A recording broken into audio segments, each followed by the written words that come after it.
पाठ कर रहे हैं तो करें, कार सेवा तो हो गई, अब प्राण प्रतिष्ठा में जाकर के भागीदारी करें। हमें दो चीज़ों से मुक्त रहना पड़ेगा। एक तो भाजपाइयों को इस बात से मुक्त रहना पड़ेगा कि ये सिर्फ हम ही करेंगे। कोई सुंदरकांड का पाठ कर रहा है, कोई भगवान राम की भक्ति कर रहा है, कोई मंदिर में जा रहा है, तो हमें उसका उपहास नहीं करना है।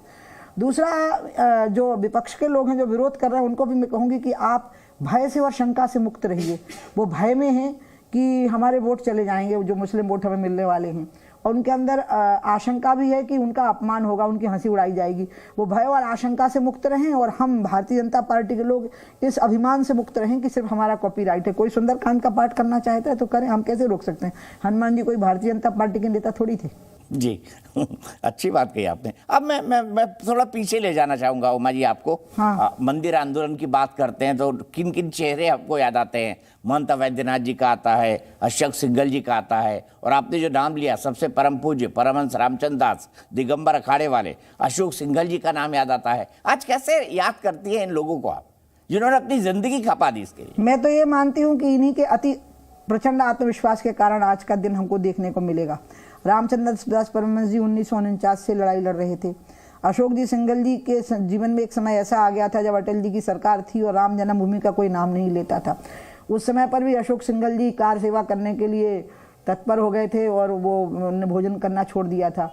तो इसलिए, और मैं जब उनको बोली कि भाई साहब रामलला तो बैठ गया, मंदिर कैसे बनेगा, तो बोलते थे कि मुझे तो देवराहा बाबा कह गए थे कि बच्चा एक एक ईंट उखाड़ के लोग ले जाएंगे और यहाँ राम का मंदिर बनेगा, तू निश्चिंत रहे। तो मैं तो इस बात पे विश्वास करता हूँ।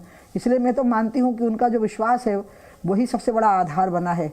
अशोक सिंघल जी का विश्वास और उनकी तपस्या, रामचंद्र दास परमहंस जी का विश्वास और उनकी तपस्या, राम कुमार और शरद कुमार कोठारी जैसे नौजवानों के बलिदान और अन्य भी लोगों के बलिदान, और पूरे 500 साल का संघर्ष, हनुमानगढ़ी के महंतों का जिस प्रकार से बलिदान हुआ है लड़ाई करते हुए जब मंदिर तोड़ा गया उस समय पर, और अंत में जो सूझबूझ दिखाई है अमित शाह जी ने, पूरे देश में माहौल जो बना है, जो एकात्मता आई है, और जो मोदी जी जिस प्रकार से आर्किटेक्ट भी बने और अंत में प्राण प्रतिष्ठा करने के लिए भी बैठे, इसी प्रकार से योगी जी ने भी जिस प्रकार से अयोध्या का विकास किया है, तो इसमें इतनी बड़ी श्रृंखला है। जैसे गंगा में असंख्य लहरें हैं ना, तब गंगा बनी है।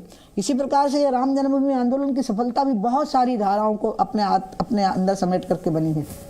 मैं आपसे ये भी जानना चाहूँगा कि जब इसका इतिहास लिखा जाएगा कि कैसे राम जन्मभूमि की मुक्ति का आंदोलन हुआ, हाँ। और भारत जो है कि आज दोनों चीजें आप देख लीजिए, भारत प्रॉस्पेरिटी की तरफ बढ़ रहा है, भारत जो है आज भारत की पूरी दुनिया में धाक बढ़ रही है, और ठीक उसी वक्त भगवान राम का ये मंदिर भी आ रहा है। दोनों चीजों को कैसे कोरिलेट करती है भारत की बढ़ती हुई साख पूरी दुनिया के सामने, और ऐसे में भगवान राम के मंदिर का आना और पूरे विश्व का उसका इंतजार करना।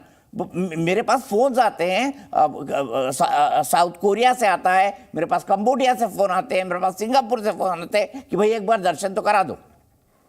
भैया, भारत में लोग मानते थे कि भारत जो है ना वो सिर्फ पूजा पाठ आस्था का देश है। फिर लोगों ने माना कि भारत तो डेवलपमेंट की कंट्री है, और डेवलपमेंट को पहली बार भारत में आज़ादी के बाद डेवलपमेंट को एजेंडा बना करके 2014 का चुनाव लड़ा गया है। और अब वो आस्था और विकास का जो संगम होगा, यह संगम पूरी दुनिया को रास्ता दिखाएगा कि भारत सैन्य महाशक्ति भी बनेगा, भारत अर्थ महाशक्ति भी बनेगा, और भारत अध्यात्म की महाशक्ति भी बनेगा। ठीक है, आखिरी सवाल उमा भारती जी, क्या अब रामलला आ गए हैं, प्राण प्रतिष्ठा हो गई है, 5 साल आपने अपना ब्रेक ले लिया, क्या अगला चुनाव लड़ेंगी 2024 का, और क्या ये अगला चुनाव राम नाम राम काज पर लड़ा जाएगा? मैंने ब्रेक लिया था गंगा जी के लिए, मैंने अशोक सिंघल जी से ही सीखा था कि जिस बात को पकड़ लिया है उसको पूरा करके छोड़ो। जब आए हैं तेरे दर पे तो कुछ करके उठेंगे, या तो वसली ही हो जाएगी या मर के उठेंगे। इसलिए गंगा जी के कार्य के लिए ही मैंने 5 साल का ब्रेक लिया था, जो अराजनैतिक तौर पर होना था। एक मंत्री के तौर पर 20,000 करोड़ की जो फंडिंग हुई थी उसका ठीक से प्लान कर दिया था, लेकिन वो बहुत स्लो पेस में आ गया क्योंकि बीच में कोरोना का भी काल आया। इसलिए अब रही ये बात कि मैं चुनाव लड़ूंगी कि नहीं, तो मैंने तो 19 में कहा था मैं 24 का लड़ूंगी, लेकिन अब मेरे मुंह से बोलना शोभा नहीं देगा मुझे। अब तो ये वक्तव्य जगत प्रकाश नड्डा जी को देना पड़ेगा और आपको उनसे पूछना पड़ेगा, मुझसे नहीं। बहुत बहुत शुक्रिया उमा जी।